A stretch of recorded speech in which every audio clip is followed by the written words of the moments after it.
Everyone, good morning, welcome back to Parcham. I am Pooja. आज हम काफ़ी नई न्यूज़ डिस्कस करने वाले हैं, काफ़ी कुछ नया सीखने को आपको मिलने वाला है, तो पूरा न्यूज़ आप लास्ट तक देखिएगा। आज हम हैप्पीनेस इंडेक्स के बारे में भी बात करने वाले हैं कि भारत जो देश है उसका हैप्पीनेस इंडेक्स क्या है और हम कितने दुखी हैं, ठीक है ना। इस दुख को अभी साइड में रखते हैं। सबसे पहले तो आप सभी लोगों को गुड़ी पड़वा की हार्दिक शुभेच्छा, हार्दिक शुभकामनाएं। ये गुड़ी पड़वा का जो त्यौहार है बेसिकली आप देखेंगे महाराष्ट्र, कर्नाटका और अलग अलग रीजन में मनाया जाता है और बोलते हैं कि मराठी लोगों का जो है नया वर्ष, नया साल जो है आज के दिन शुरू होता है। तो आप सभी लोगों को पूरी परचम के परिवार की तरफ से गुड़ी पड़वा की हार्दिक शुभेच्छा। आइए अब हम देखना शुरू करते हैं अपने 22 ऑफ मार्च के करेंट अफेयर्स। ठीक है, अब 22 मार्च का दिन अपने आप में बड़ा खास है। क्यों? क्योंकि 22 ऑफ मार्च को हम सेलिब्रेट कर रहे होते हैं वर्ल्ड वाटर डे। अब वाटर तो कितना ज़रूरी है ये बात तो आपको पता ही है ना। तो वर्ल्ड वाटर डे 22 मार्च को सेलिब्रेट किया जाता है, 22 ऑफ मार्च को। इसके लिए जो थीम डिसाइड की गई है वो है एक्सेलरेटिंग चेंज। थीम क्या है? Accelerating change. अभी हम इसको देखेंगे। अच्छा, यूनाइटेड नेशन वाटर के द्वारा यहाँ पर आप देखेंगे तो एक कॉन्फ्रेंस का आयोजन भी किया गया है न्यूयॉर्क में 22 और 24 ऑफ मार्च में, है ना। यूनाइटेड नेशन के द्वारा एक वाटर कॉन्फ्रेंस का भी आयोजन किया जा रहा है 22 से लेकर 24 मार्च तक न्यूयॉर्क सिटी में, ठीक है। और 22 मार्च को हम वर्ल्ड वाटर डे मना रहे हैं। इसके लिए यूनाइटेड नेशन के द्वारा एक कैंपेन भी शुरू किया है और उस कैंपेन के अगर हम सब्जेक्ट देखें, उस कैंपेन की अगर हम थीम समझें तो थीम क्या है? We the change you want see in the world. We the change you want see in the world एक कैंपेन का नाम है, ठीक है। कैंपेन है, ये थीम नहीं है। थीम क्या है? तो थीम है accelerating change, accelerating the change to solve the water and sanitation crisis. ये आपकी वर्ल्ड वाटर डे की थीम आपको याद रखनी है।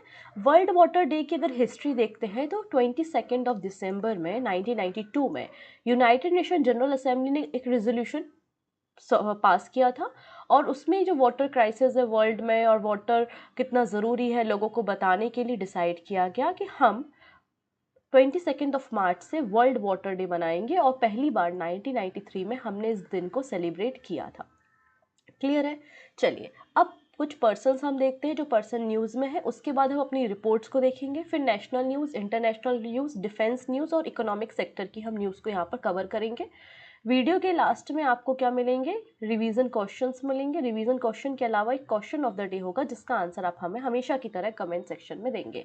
अब पीडीएफ के लिए बिल्कुल परेशान मत होना, टेलीग्राम ज्वाइन कर लेना। तो टेलीग्राम से करंट अफेयर्स की पीडीएफ मिल जाती है और जिनको भी टेलीग्राम से डाउनलोड करने में कोई भी समस्या आ रही है तो भी परेशान नहीं होना है। क्या कर लेना है? आपको प्ले स्टोर पे जाना है, वहाँ से परचम के एप्लीकेशन को डाउनलोड करना है। जब परचम के एप्लीकेशन को आप डाउनलोड कर लेंगे तो वहाँ पे फ्री कंटेंट सेक्शन है, तो उससे भी आप पीडीएफ ले सकते हैं। क्लियर है इतनी चीज़ें? ओके, चलिए। अच्छा, अब यहाँ पर एक बहुत बड़ी समस्या है। क्या समस्या है यार? एग्ज़ाम है, कैसे क्वेश्चन आएंगे, या ऐसा कुछ हमको क्वेश्चन सीरीज़ मिल जाती जिसमें 200-250 क्वेश्चन होते और हम पढ़ लेते और एग्ज़ाम में मतलब हम करके आ जाते कुछ अच्छा एकदम धाकड़ टाइप का। तो इसलिए हम बहुत जल्दी आप लोगों के लिए हो सकता है आने वाले समय में एक स्पीडी जो होती है ना, आप लोग जानते होंगे लगभग, जिसमें 200 से 300 क्वेश्चंस होंगे, वो हम आपके लिए लेकर आएंगे, जिसमें आपको 3-3 महीने की, मतलब जैसे कि जनवरी से लेके आपका मार्च तक, तो 3 महीने के आपको 200 क्वेश्चन मिल जाएंगे विथ एक्सप्लेनेशन, तो आप उनको क्विक रिवाइज कर सकते हो। फिर अगली बार आपको यहाँ पे जो है अप्रैल 2023 से अगले 3 महीने के आपको पूरे इंपॉर्टेंट एमसीक्यू विथ एक्सप्लेनेशन मिल जाएंगे करेंट अफेयर्स के, तो आपको एक क्विक रिवीजन होता जाएगा, तो आपको एग्जाम में आसानी होगी। तो जैसे ही अभी हमारा काम चल रहा है, जैसे तैयार होती है तो आपके लिए हम उसको लॉन्च करेंगे, ठीक है। चलिए अब बात कर लेते हैं यहाँ पे कुछ इंपॉर्टेंट पर्सन के बारे में। सो पहले पर्सन है यहाँ पर स्पेन के एक टेनिस खिलाड़ी। ये कहाँ के हैं? ये स्पेन के एक टेनिस खिलाड़ी हैं जिनका नाम क्या है? Carlos Alcaraz. Carlos Alcaraz. अभी इन्होंने रिसेंटली रशिया के डेनिल मेंडवेडेव को हराया है, डिफीट किया है इंडियन वेल्स में, और इन्होंने इंडियन वेल्स का टाइटल पहली बार अपने नाम किया है। साथ ही साथ अपनी पोजीशन भी इन्होंने वापस से ले ली है, रिक्लेम कर ली है, और ये वर्ल्ड नंबर 1 टेनिस खिलाड़ी वापस से बन गए हैं कार्लोस अल्कराज, ठीक है ना।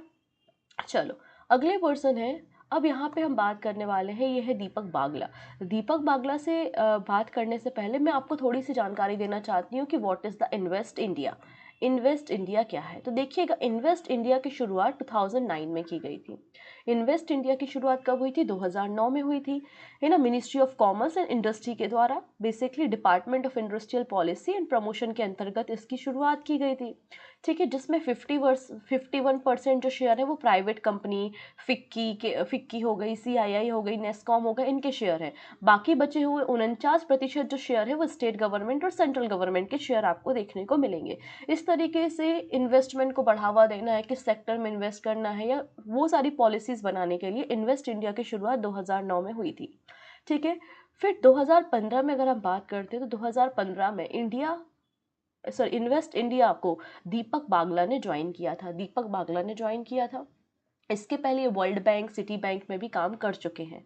तो अब इन्होंने जो है वो रेजिग्नेशन दे दिया है, इस्तीफा दे दिया है। तो न्यूज़ बस इतनी सी है कि दीपक बागला जो कि managing director and the chief executive officer थे इन्वेस्ट इंडिया के, इन्होंने जो है वो रेजिग्नेशन दे दिया है, इस्तीफा दे दिया है। तो दीपक बागला, MD and the CEO of invest India, the government nodal investment promotion and facilitation body, has resign from the post. Clear? चलिए अब बात करते हैं यहाँ पे हम CII क्या होता है? यहाँ पे CII का मतलब है, सॉरी, CCI का मतलब है यहाँ पे cotton corporation of India.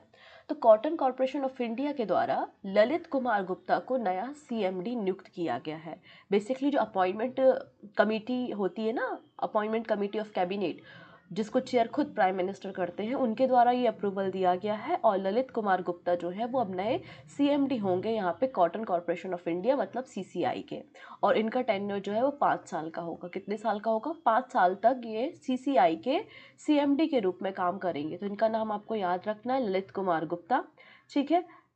Currently ये क्या कर रहे थे? तो करेंटली वो इसी ऑर्गेनाइजेशन में फाइनेंस सेक्टर में डायरेक्टर के रूप में काम कर रहे थे। अभी जो कॉटन कॉरपोरेशन ऑफ इंडिया है ये मिनिस्ट्री ऑफ टेक्सटाइल के अंदर काम करती है। मिनिस्ट्री ऑफ टेक्सटाइल के अंदर जो है वो CCI काम करती है। मुंबई में इसका हेड ऑफिस आपको मिल जाएगा। चलिए अगले पर्सन हम यहाँ पर देखते हैं, जो कि है क्रिकेटर और इनका नाम है आसिफ शेख। ये जो है ये आसिफ शेख है और ये नेपाल के क्रिकेटर हैं। कहाँ के क्रिकेटर हैं ये? एक नेपालीज बैट्समैन है, नेपाल के क्रिकेटर है आसिफ शेख, जिन्हें 2022 का CMJ spirit of the cricket award मिला है। CMJ spirit of the cricket award इन्हें दिया गया है, ठीक है। ये तो हमने जान लिया। अब आखिरकार ये CMJ spirit of the cricket award क्या होता है, कब से इसकी शुरुआत हुई? तो इसकी शुरुआत 2013 में हुई थी, ठीक है। BBC और MCC के द्वारा इस अवार्ड की शुरुआत की गई थी, ठीक है। इस अवार्ड का पूरा नाम क्या है? Christopher Martin Jackson spirit of the year award, जिसको हम CMJ अवार्ड के नाम से जान रहे हैं। और ये किसे दिया गया है? तो ये अवार्ड दिया गया है यहाँ पे नेपाल के बैट्समैन है आसिफ शेख को। अच्छा, अब इनको तो सभी लोग जानते ही है, रतन टाटा जी। आइए इनके बारे में थोड़ी सी बात करेंगे हम। Ratan Tata appointed to order of Australia for bolstering bilateral tie. तो देखिएगा, भारत और ऑस्ट्रेलिया के बीच के बायलेटरल रिलेशन, ट्रेड को बढ़ावा देना, इन्वेस्टमेंट को बढ़ावा देना, इन्होंने काफ़ी कुछ यहाँ पर इस सेक्टर में काम किया है। इन्वेस्टमेंट करने के साथ साथ एक फिलंथ्रोपिस्ट भी है, मतलब एक परोपकारी व्यक्ति है। इन्होंने कई जगह डोनेशन भी करते हैं, कई सारे NGO को भी रन करते हैं।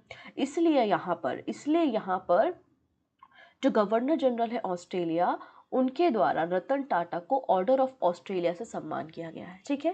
क्या है कि रतन टाटा जी को यहाँ पे जो गवर्नर जनरल ऑफ ऑस्ट्रेलिया है, उनके द्वारा यहाँ पे general division of order of Australia के रूप में चुना गया है, क्योंकि इन्होंने दोनों देशों के बीच के बायलैटरल रिलेशन को मजबूत करने में काफ़ी सहयोग दिया है, ठीक है। चलिए अगले पर्सन हम देखते हैं। तो अगली पर्सन है रचना बिष्ट रावत। रचना बिष्ट रावत ने रिसेंटली एक बुक लिखी है जिसका नाम है Vipin, the man behind the uniform. तो यहाँ पे क्वेश्चन बन सकता है कि who is the author of book Bipin, the man behind the uniform. तो इस पुस्तक की जो लेखिका है वो रचना बिष्ट रावत है। इन्होंने हमारे देश के जो पहले CDS रहे हैं जनरल बिपिन रावत जी, उनकी लाइफ, उनकी पर्सनालिटी, अचीवमेंट, उनके क्या प्रिंसिपल्स थे, तो उसके ऊपर इन्होंने एक पुस्तक यहाँ पर लिखी है। क्लियर? तो ओवरऑल ये कुछ पर्सन्स थे जो न्यूज़ में थे, हमने देखे। आइए अब कुछ और बातें यहाँ पे हम करते हैं। अब मैंने आपको पहले ही बताया था कि जो लोकसभा और राज्यसभा होती है, तो लोकसभा और राज्यसभा में क्या होता है, कई सारे क्वेश्चंस पूछे जाते हैं जो आपके मिनिस्टर्स होते हैं और वो लोग रिटर्न में आंसर करते हैं। तो यहाँ पे मिनिस्ट्री ऑफ फाइनेंस के द्वारा लोकसभा में कुछ डेटा रिलीज़ किया गया है, उसी डेटा को हम बात कर रहे हैं। तो इस डेटा में बताया गया है कि जो हमारे नेशनल बैंक है, जो नेशनलाइज बैंक है, जो हमारे राष्ट्रीयकृत बैंक है या पब्लिक सेक्टर बैंक है, उनमें एम्प्लॉयमेंट की अगर बात करते हैं तो वीमेंस की, महिलाओं की क्या हिस्सेदारी है, क्या भागीदारी है, वो रिपोर्ट इन्होंने पब्लिश की है। So women employ contribute over 25% in nationalise bank in country. तो देश के जो राष्ट्रीयकृत बैंक है उसमें महिला कर्मचारियों की संख्या 25% से ज़्यादा है, ये बात कही है। सबसे ज़्यादा जो आपको वीमेन एम्प्लॉय या वीमेन स्टाफ मिलेगा वो इंडियन ओवरसीज़ बैंक में मिलेगा, जो कि लगभग 36% है। फिर आपको पंजाब नेशनल बैंक में 24% वीमेन स्टाफ स्ट्रेंथ देखने को मिलेगी। हमारे देश का जो सबसे बड़ा पब्लिक सेक्टर बैंक है which is the state bank of India, state bank of India में 26.7% वीमेन एम्प्लॉयमेंट आपको देखने को मिलेगा। ऐसा मिनिस्ट्री ऑफ फाइनेंस ने लोकसभा में अपने डेटा को प्रोवाइड करने का काम किया है। आइए अब बात करेंगे हम यहाँ पे वर्ल्ड हैप्पीनेस रिपोर्ट 2023।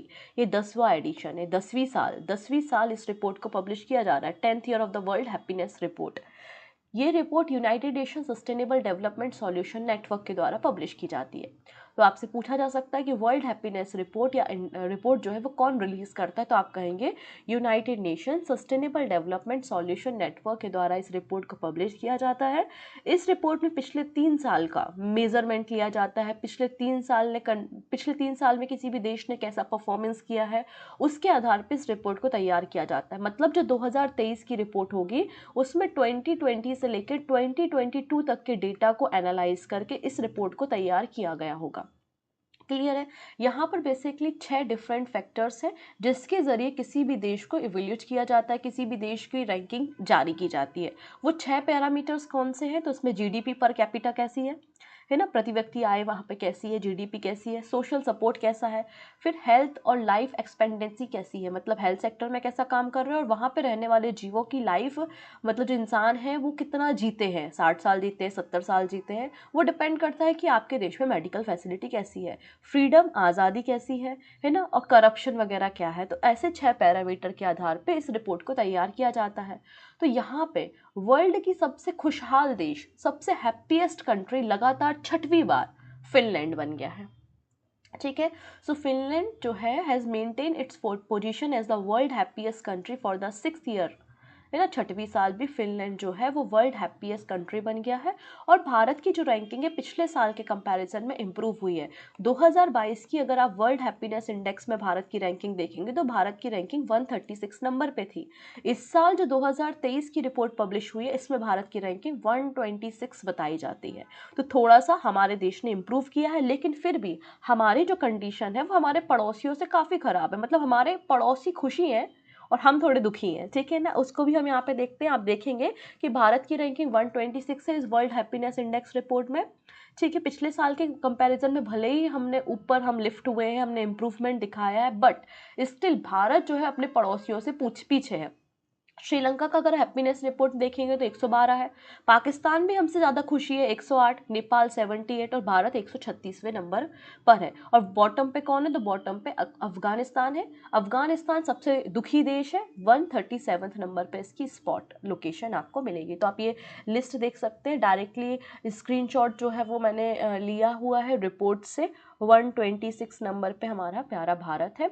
कई सारी रिपोर्ट आप देखेंगे उसमें 125 दिख रहा है, ठीक है। तो आप बिल्कुल कंफ्यूज मत होइएगा, आप चाहें तो डायरेक्टली ऑफिशियल वेबसाइट पे विजिट करके आप रैंकिंग देख सकते हैं। 126 ही दिखा रही है, पता नहीं क्यों न्यूज़पेपर्स वालों ने 125 कवर किया है, आई डोंट नो, बट 126 ही दिखा रही है ऑफिशियल वेबसाइट पे। ओके, चलिए नेक्स्ट बात करते हैं। यहाँ पर एक और रिपोर्ट पब्लिश की गई है और ये report global commission on economics of water के द्वारा पब्लिश की गई है।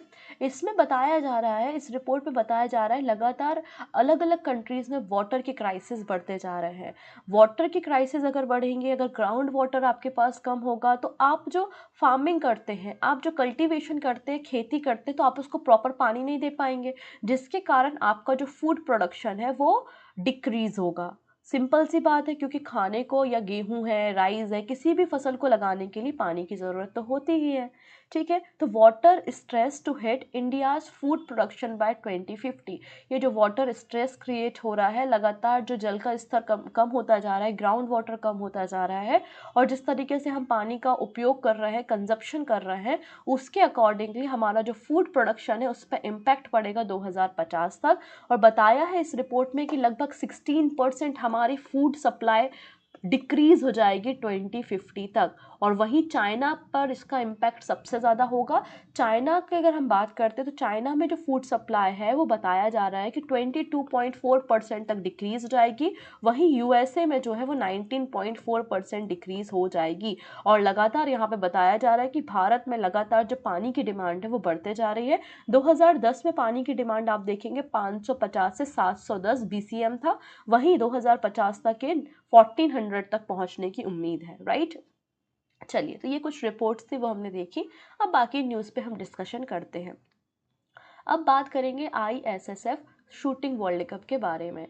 तो ISSF शूटिंग वर्ल्ड कप जो है इसका शुरुआत हो चुकी है, और ये भोपाल, मध्य प्रदेश की जो कैपिटल है भोपाल, वहाँ पर इसका आयोजन किया जा रहा है 20 से लेके 27 मार्च तक। 20 से लेके 27 मार्च तक। और पहली बार ऐसा हो रहा है कि हमारा जो NCR रीजन है, मतलब जब भी ISSF को कभी भी होस्ट किया गया है तो दिल्ली में ही आयोजित किया गया है। पहली बार है कि दिल्ली के बाहर जो है किसी स्टेज में इसका आयोजन किया जा रहा है, वो भी कहाँ पर, भोपाल, मध्य प्रदेश में। और यहाँ पे मध्य प्रदेश के जो मुख्यमंत्री हैं शिवराज सिंह चौहान, उन्होंने वो एज अ चीफ गेस्ट यहाँ पे शामिल हुए थे, और उन्होंने Madhya Pradesh state shooting academy का भी नया हॉल यहाँ पर इनॉग्रेट किया है। क्लियर है। अब ये जो ओपनिंग सेरेमनी थी ISSF शूटिंग वर्ल्ड कप की, इसमें ISSF मतलब इंटरनेशनल शूटिंग स्पोर्ट फेडरेशन के प्रेसिडेंट भी शामिल हुए थे ओपनिंग सेरेमनी में। तो क्वेश्चन बन सकता है कि ISSF शूटिंग जो आपका वर्ल्ड कप है, या ISSF जो ऑर्गेनाइजेशन है उसके प्रेसिडेंट कौन है? ठीक है, इंटरनेशनल शूटिंग स्पोर्ट फेडरेशन के प्रेसिडेंट कौन है? तो आंसर हो जाएगा लुसियानो रोसी यहाँ पर प्रेसिडेंट है। और 1954 से हर 4 साल में ये इवेंट आयोजित किया जाता है। नेक्स्ट बात करते हैं गेल इंडिया, और ये है शेल एनर्जी। इन दोनों के बीच में MOU साइन हो गया है। ठीक है, इन दोनों के बीच में MOU साइन हो गया है। तो GAIL ink pact with a Shell Energy for ethane sourcing. Ethane sourcing के लिए, इथेन को खरीदने के लिए पाइपलाइन के जरिए बेसिकली ये एग्रीमेंट हुआ है। ठीक है, तो GAIL sign MOU with Shell Energy India on ethane sourcing. GAIL ने इथेन सोर्सिंग पर सेल एनर्जी इंडिया के साथ समझौता ज्ञापन पे हस्ताक्षर किए हैं। अब ये इथेन क्या होता है? तो इथेन एक आपका हाइड्रोकार्बन होता है, ये बात आपको पता होगी। हाइड्रोकार्बन होता है, आप लोग ने ethane, methane, ethane, propane, butane, pentane, heptane, hexane, ये सारे नाम आई होप आपने सुने होंगे। अगर आप फॉर्मूला चाहें तो ये फॉर्मूला एग्जाम में बनता है, तो CnH2n+2 से आप फॉर्मूला निकाल सकते हैं। मीथेन का फॉर्मूला जैसे CH4 होता है, वैसे इथेन का फॉर्मूला C2H6 होता है। ठीक है, इथेन जो है एक गैस है, एक नेचुरल गैस है, और इसका उपयोग बाद में फिर एथिलीन और दूसरे प्रोडक्ट को बनाने के लिए किया जाता है। क्लियर? तो उसको इसी को सोर्स करने के लिए सेल एनर्जी के साथ गेल ने MOU साइन किया है। ठीक है, और यहाँ पे जो पाइपलाइन है उसके ज़रिए डिमांड के अकॉर्डिंगली जो है इसे ट्रांसपोर्ट किया जाएगा। It will be transported further through 14,830 kilometre of natural gas pipeline to different demand centre. ठीक है, चलिए अब बात करेंगे PM मित्र। तो डायरेक्टली क्वेश्चन बनेगा कि PM मित्र जो स्कीम है वो किस सेक्टर से एसोसिएटेड है? तो ministry of textile. Ministry of textile से आपको PM मित्र स्कीम जो है वो एसोसिएटेड मिलेगी। और रिसेंटली गवर्नमेंट ऑफ इंडिया ने डिसाइड किया है कि 7 PM मित्र पार्क को ओपन किया जाएगा हमारी टेक्सटाइल इंडस्ट्री को बूस्ट करने के लिए। और हम चाहते हैं कि भारत एक मैन्युफैक्चर हब टेक्सटाइल के लिए और एक एक्सपोर्टर बन जाए भारत। ठीक है, इसलिए यहाँ पे 7 PM मित्र पार्क ओपन करने की परमिशन सेंट्रल गवर्नमेंट ने दी है। ये 7 जो टेक्सटाइल पार्क है ये तमिलनाडु, तेलंगाना, गुजरात, कर्नाटका, मध्य प्रदेश, उत्तर प्रदेश और महाराष्ट्र में ओपन किए जाएंगे, क्योंकि प्राइम मिनिस्टर मोदी का विजन है 5F। अब ये 5F क्या है? तो 5F का मतलब है farm to fibre, to factory, to fashion, to foreign. है ना, मतलब खेतों से लाओ, फाइबर बनाओ फैक्ट्री में, फिर फैशन ब्रांड बनाओ, कपड़े बनाओ और फिर फॉरेन में मतलब विदेशों में से एक्सपोर्ट करो। तो हमें मैन्युफैक्चरिंग हब भी बनना है और हमको अपने प्रोडक्ट्स को जो है वो एक्सपोर्ट भी करना है। तो मिनिस्ट्री ऑफ टेक्सटाइल से एसोसिएटेड आपको ये पीएम मित्र पार्क देखने को मिलेंगे, PM mega integrated textile region and apparel, ठीक है, पीएम मित्र पार्क। नेक्स्ट बात करेंगे international SME convention 2023 to be held in New Delhi. तो थर्ड एडिशन है, ये थर्ड एडिशन है। मिनिस्ट्री ऑफ एमएसएमई और गवर्नमेंट ऑफ इंडिया के द्वारा मिलकर ये एसएमई फोरम तैयार किया गया है और ये इंटरनेशनल एसएमई कन्वेंशन है, ठीक है। इसका आयोजन भारत कर रहा है, नई दिल्ली में इसका आयोजन हो रहा है और यहाँ पर जो पार्टनर स्टेट है वो पार्टनर स्टेट मध्य प्रदेश है। वहीं अगर आप एसोसिएटेड पार्टनर बात करेंगे तो एसोसिएटेड पार्टनर जो है उत्तर प्रदेश यहाँ पे बताया जा रहा है और इंश्योरेंस पार्टनर जो है वो टाटा AIA है, ठीक है। सॉरी। अब देखिएगा, अब कई सारे नए नए स्टार्टअप्स ओपन होते हैं, नए नए घरों में ही हम बिजनेस को ओपन करते हैं। कोई पिकल घर पे बना रहा है और उसको एक्सपोर्ट कर रहा है। आप लोग शार्क टैंक पे तो देखते ही होंगे कि घर पे ही कितने सारे छोटे छोटे बिजनेसेस रन होते हैं, छोटे छोटे स्टार्टअप और MSME सेक्टर्स रन होते हैं। अब उनको हर एक गाँव तक, कस्बे तक अपने प्रोडक्ट को डिलीवर करना है और डिलीवर करने के लिए आपको एक ऐसी फैसिलिटी की ज़रूरत है। तो इसलिए इंडियन पोस्ट ऑफिस के द्वारा इंडिया पोस्ट ने पार्टनरशिप की है शिप रॉकेट के साथ to benefit startups and MSME। तो इंडिया पोस्ट ने साइन किया है MOU विथ शिप रॉकेट के साथ, जिससे last mile e-commerce delivery service across the India provide की जा सके, ठीक है। तो MSME को और स्टार्टअप्स को बढ़ावा देने के लिए बेसिकली ये MOU साइन किया गया है। नेक्स्ट है NCLT क्या है, नेशनल कंपनी लॉ ट्रिब्यूनल।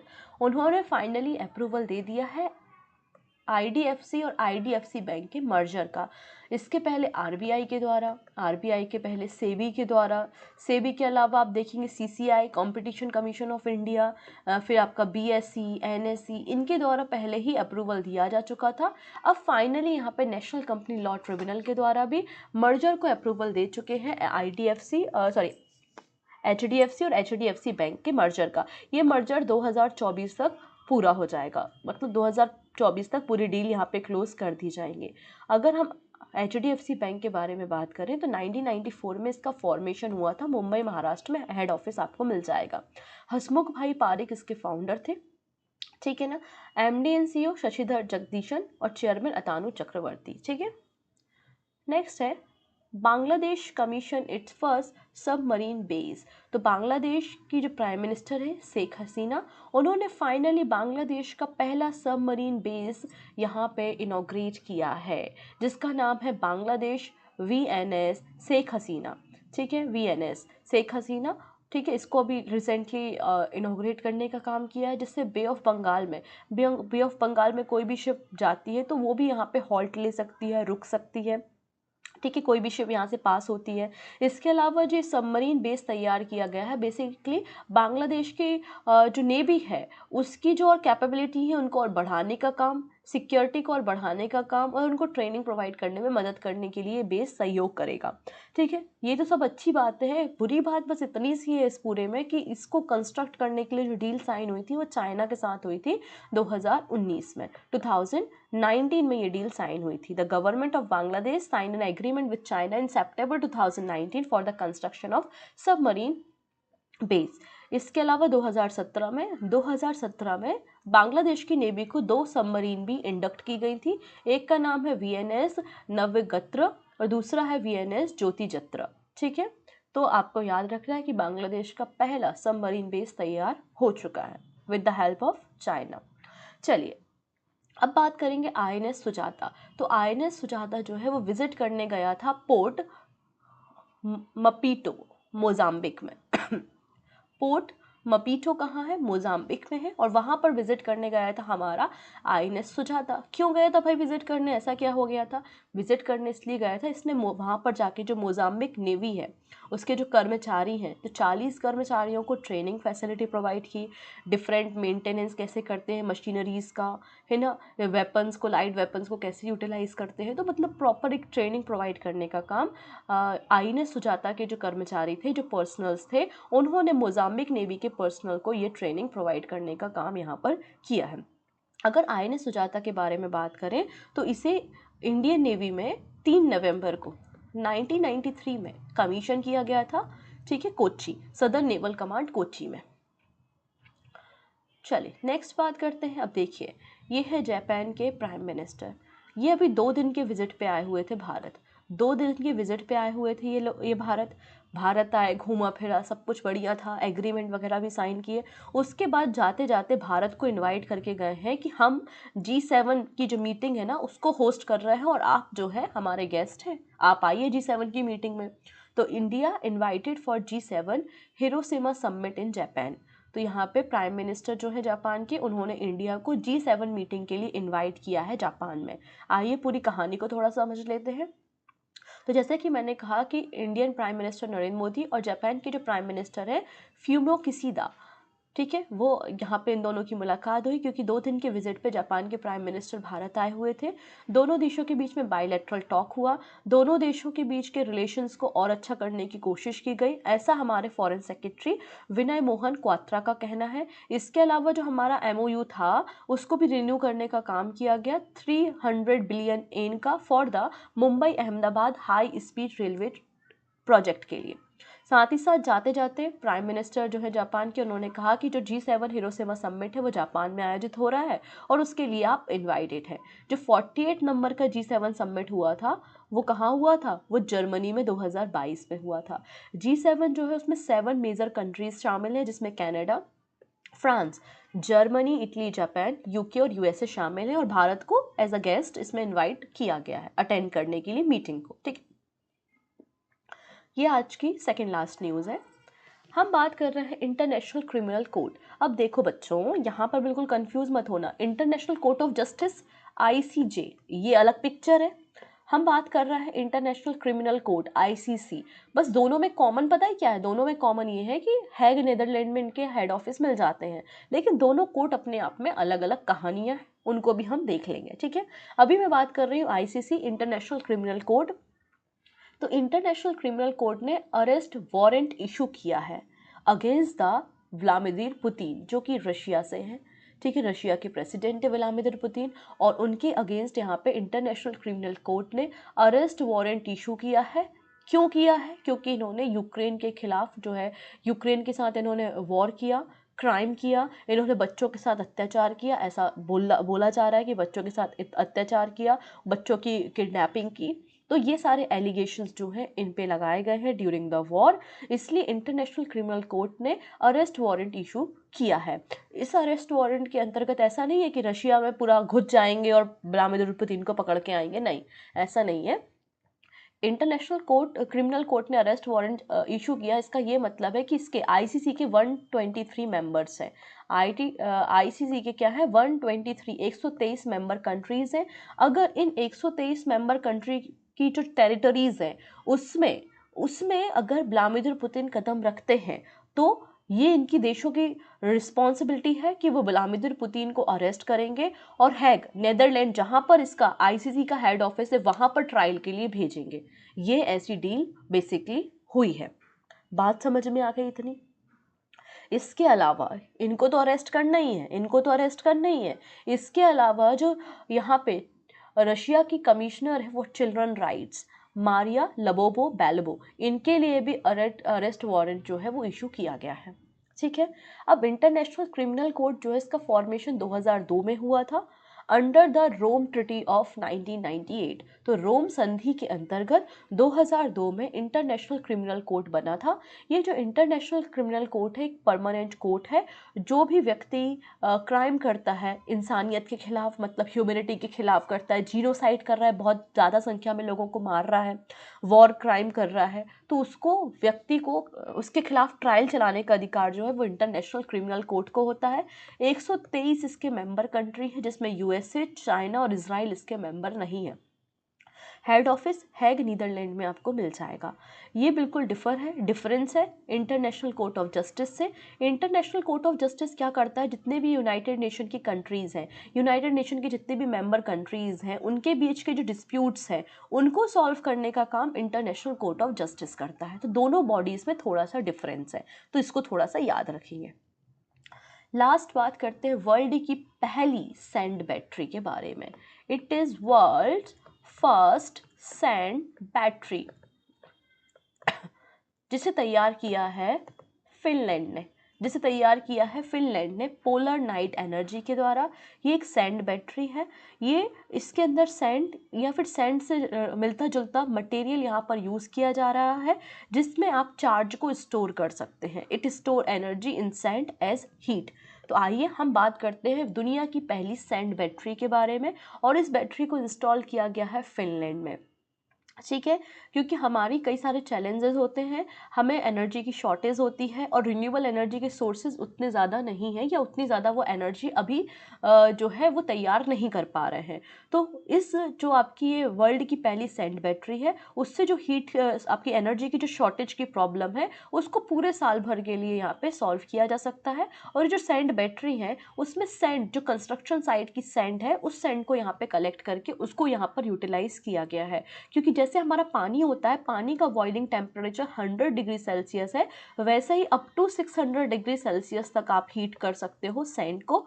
ठीक है, और इसकी जो कंडक्टिविटी होती है हीट की वो भी बहुत लो होती है। चालकता जो होती है हीट की, सैंड की, रेत की, वो भी बहुत कम होती है, जिससे आपके एनर्जी लॉसेस भी कम होंगे। बेसिकली ये जो आपने दुनिया की पहली सैंड बैटरी बनाई, इसमें 3 कंपोनेंट आपने यूज़ किए हैं, the sand silo, electrical air heater और air to water heater exchanger. ठीक है, तो आपको बस कुछ ही बातें यहाँ पर याद रखनी है। तो ये आज के हमारे करेंट अफेयर्स थे। अंत में हम बात करेंगे कुछ क्वेश्चंस के बारे में। पहला क्वेश्चन है हमारे पास, यूनियन मिनिस्टर पुरुषोत्तम रूपाला जी के द्वारा फेज 4 सागर परिक्रमा का कहाँ पर शुरू किया गया है? तो फेज 4 शुरू किया गया है कर्नाटका में। कर्नाटका के 3 डिस्ट्रिक्ट में इसको शुरू किया गया है। Option D is the right answer. Ram Sahay Prasad Yadav किस देश के तीसरे वाइस प्रेसिडेंट या उपराष्ट्रपति बन गए हैं? तो आंसर हो जाएगा नेपाल के। कहाँ के बन गए हैं ये? नेपाल के। Option B is the right answer. Next है, इंडिया पोस्ट ने किसके साथ एमओयू साइन किया है to boost last mile e-commerce delivery service across the India? तो आंसर हो जाएगा Shiprocket. Option D is the right answer. Which of the following city has receive the healthy city award? Healthy city award आपको पता है बेंगलुरु को मिला है, मैंने आपको बताया था। ऑप्शन ई बिल्कुल करेक्ट हो जाएगा। Which state is the key state partner of the international SME convention 2023? तो स्टेट पार्टनर कौन सा है यहाँ पर? तो की स्टेट पार्टनर मध्य प्रदेश है। अगर एसोसिएटेड पार्टनर आपसे पूछा जाता तो आपको यूपी आंसर करना था। और आयोजित कहाँ हो रही है? तो आयोजित हो रही है नई दिल्ली में। कौन सा एडिशन है ये? तो ये 3rd एडिशन है। ये कुछ बातें आपको पता होनी चाहिए। This is question of the day कि बीपीसीएल के चेयरमैन और मैनेजिंग डायरेक्टर किसे अपॉइंट किया है?